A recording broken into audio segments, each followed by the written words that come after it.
Paolo, who I was on the fence as a top 2 guy before this game, I really liked how he played in this game. And I'm not going to do the thing we're overreacting in one March Madness game, but he did answer a couple questions for me, right? They needed him to score. They needed him to create. I think there was a stat.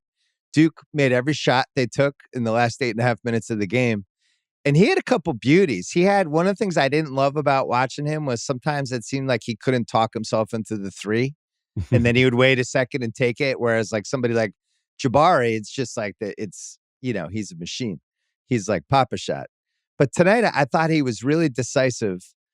The spin stuff, the more I watch him, I just think that shit works in the pros when you get to the next level. Like you're just constantly, he can spin both ways too. And I think that's going to be effective for him. And he does have that little thing on the right block where he can kind of go down and immediately stop and get like somewhere between like a 7 to 10 footer pretty consistently.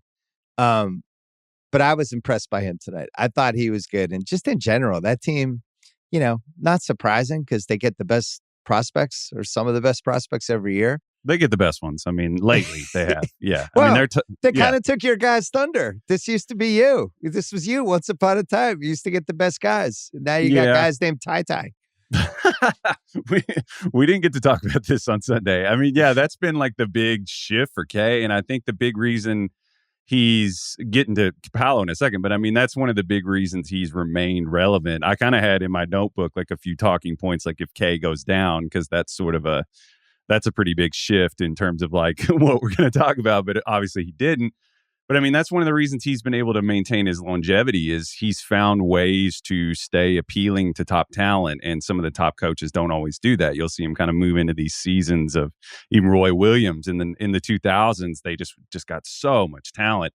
Kentucky had it for a little while. Cal came in with the juice and he had his like Worldwide West. Like I'm a big believer in that. Like the agency shoe company stuff is absolutely a huge factor. And I think around like 2015, 2014, when like LeBron, Leon Rose, Worldwide West thing happened, it shifted. All of a sudden you were seeing Duke in like Nike commercials where, it'd be like, oh, the kid comes through college. Duke just happens to be the college in the commercial. Oh, LeBron, his son might be going to Duke. They just are kind of the school. But on Paolo. Wait, hold on. Before we go to Paolo, quick on that. Yeah. And he loses Wes. And he loses. How long was Kenny Payne there?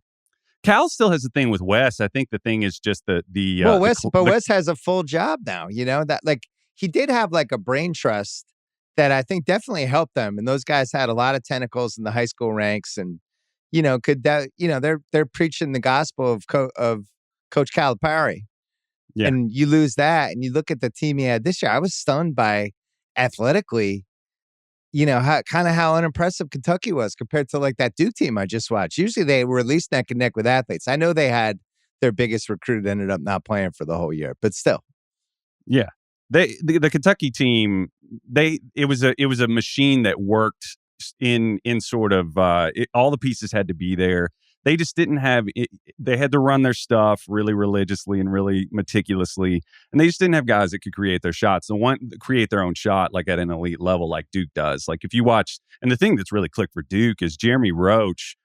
We on Upside High, we talk about, little plug there, we talk about college teams, and we talked about Duke earlier in the year. And the thing that you would watch them is they would just kind of stagnate. They had a lot of finishers and like talent on the perimeter. Like AJ Griffin is like, he's posted one of the best like prospect shooting seasons ever.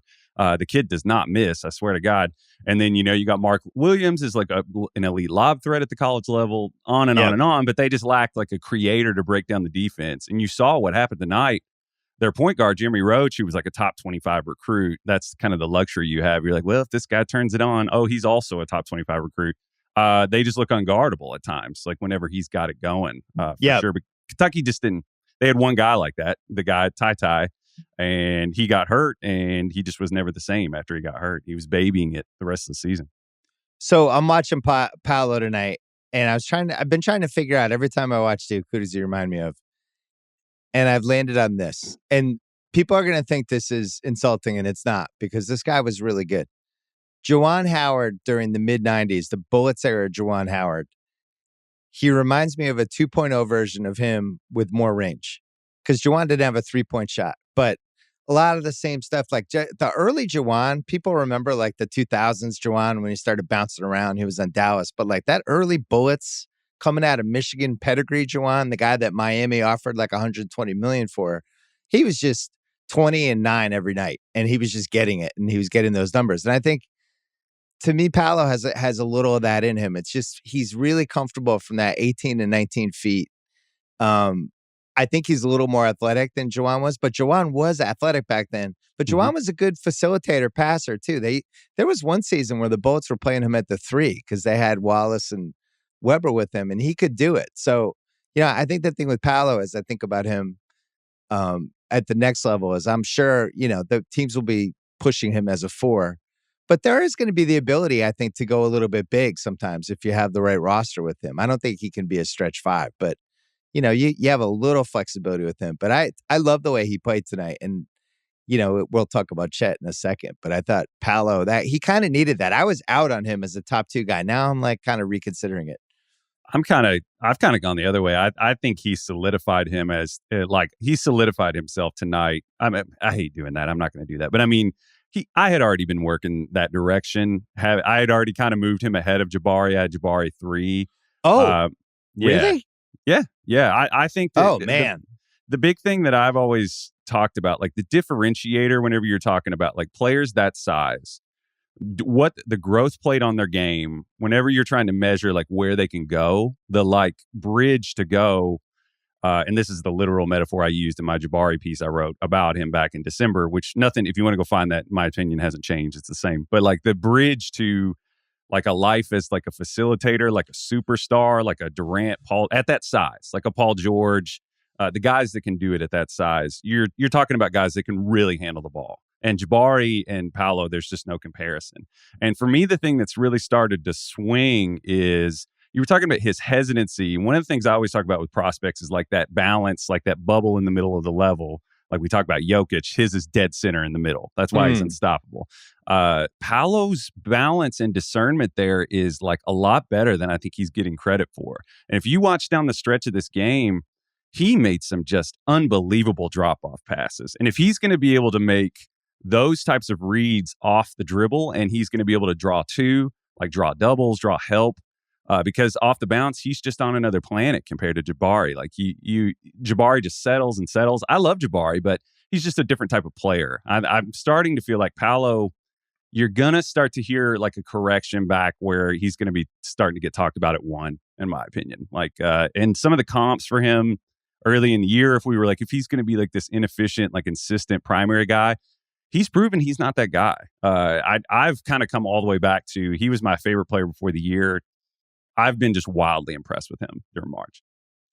I think that with the Jabari thing, given how bad his guards were, I think it's impossible to almost glean anything from that season, And to me, he's like Rashard Lewis 4.0. Yeah. You put him with good guards and he's going to score. And I was listening to Tate and Titus with, they were on the KOC on The Void, and both of them were like, he's 25,000 points. And I was thinking, man, that's a lot of points. With the 3-point shot, you figure that's 3,000 of the points are just like extra points on 3. If you make 3,000 threes, so it's 22,000 points, but 3,000 are threes. I do agree that I think he's going to be a pretty automatic, the way Rashard was, and that's in his Seattle, Orlando apex of just like, he's going to make the 3 to 4 threes a game. He's going to do some other stuff. And if he's on the right team, I'm with everybody who said put him with Cade. That would just be incredibly fun. So it'll depend a little on who he's playing with, but let's agree that the Auburn situation was a catastrophe. That was not what we wanted from him. The point that I can't remember if it was Titus or Tate they made about him, that it depends on the lens you look at his like quote unquote settling. If you consider the guards he plays with, they were talking about how when he catches the ball, he's like, I have to shoot this because I'm not going to see it again. Right, it's like the pickup game where it's like, I'm never getting it back unless I shoot it now. Right. So I think it's really hard to judge dudes when they're in horrible college situations. And I just look like it's so easy for him to score, and he's so tall. Who's going to be guarding him in the pros? Like, it's going to be guys 6'5", 6'6", 6'7". There's not going to be other him out there.